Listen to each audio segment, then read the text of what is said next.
मैं बोलता हूं तो इल्जाम बगावत का, मैं चुप रहूं तो बड़ी बेबसी सी होती है। समाजवादी पार्टी के सांसद आनंद भदौरिया ने लोकसभा में स्पीकर ओम बिरला के खिलाफ अविश्वास प्रस्ताव की चर्चा के दौरान ईरान के सुप्रीम लीडर अयतुल्ला खामनेई का भी जिक्र किया।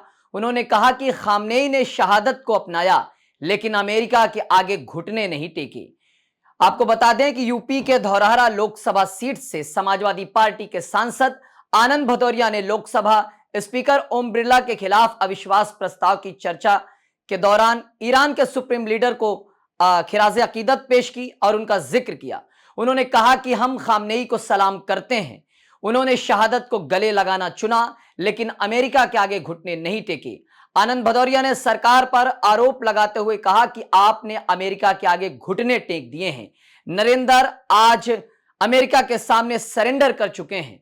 उन्होंने कहा कि हमारे प्रधानमंत्री को लेकर कहा गया कि उनको विपक्ष की महिला सांसदों से खतरा था। आनंद भदौरिया ने कहा कि बीजेपी को यह बताना चाहिए कि गाजा इजराइल युद्ध के बाद दुनिया के किसी देश का राष्ट्राध्यक्ष इजराइल के दौरे पर नहीं गया। वहीं प्रधानमंत्री को इजराइल दौरे पर भेजकर उनकी सुरक्षा के साथ खिलवाड़ किया गया। उन्होंने कहा कि प्रधानमंत्री की जान जोखिम में डालने का काम उनको इजराइल भेजकर किया गया था। हमारी बहनों से खतरा नहीं था उन्हें, यह महज प्रोपेगेंडा है। उन्होंने कहा कि हमारे प्रधानमंत्री को लेकर कहा गया। इसके बाद आनंद भदौरिया ने निशिकांत दुबे का नाम लिए बिना कहा कि एक सदस्य जो सदन को हाईजैक कर लिए हैं, माफिया हैं। सभापति ने नाम भी नहीं लिया और खड़े हो गए। उन्होंने उस दिन की वीडियो निकलवाकर देखने की चुनौती दी और कहा कि स्पीकर के नाम लिए बिना खड़े हुए और उनका माइक ऑन भी हो गया, लगे किताब दिखाने। आनंद भदौरिया ने कहा कि हमने आपत्ति की, तब आसन से उनके भाषण के बीच में उनका नाम लिया गया। इस पर रविशंकर प्रसाद ने आपत्ति जताई, जिसके बाद समाजवादी पार्टी के सांसद और सचेतक धर्मेंद्र यादव ने भी इधर से आपत्ति जताई। फिर अनुराग भदौरिया ने अपनी बात को आगे बढ़ाते हुए कहा कि सत्ता पक्ष के इसी रवैये के कारण हमें अविश्वास प्रस्ताव लाना पड़ा है। डरपोक बीजेपी की सरकार स्पीकर के आसन के पीछे छिपकर विपक्ष की आवाज दबाना चाह रही है।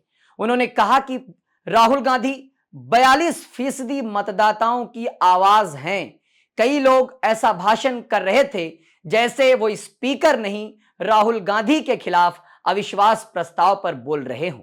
अनुराग भदौरिया ने कहा कि अटल बिहारी वाजपेयी से ही सीख लेते कुछ आप लोग कि सदन की मर्यादा और सदन की गरिमा कैसे बनाए रखनी होती है। अनुराग भदौरिया ने आगे ये कहा कि हम अपने माननीय लोकसभा स्पीकर के खिलाफ अविश्वास प्रस्ताव नहीं लाना चाहते थे, लेकिन जिस तरह से सत्ता पक्ष ने उनके आसन को हाईजैक कर लिया है और सत्ता पक्ष ने स्पीकर की कुर्सी का राजनीतिकरण कर दिया है, तो स्वाभाविक है कि हम विपक्ष के लोगों की आवाज यहां सुनी नहीं जा रही है। तो लोकसभा स्पीकर के खिलाफ, शानदार लोकसभा स्पीकर के खिलाफ हमें अविश्वास प्रस्ताव लाना पड़ रहा है।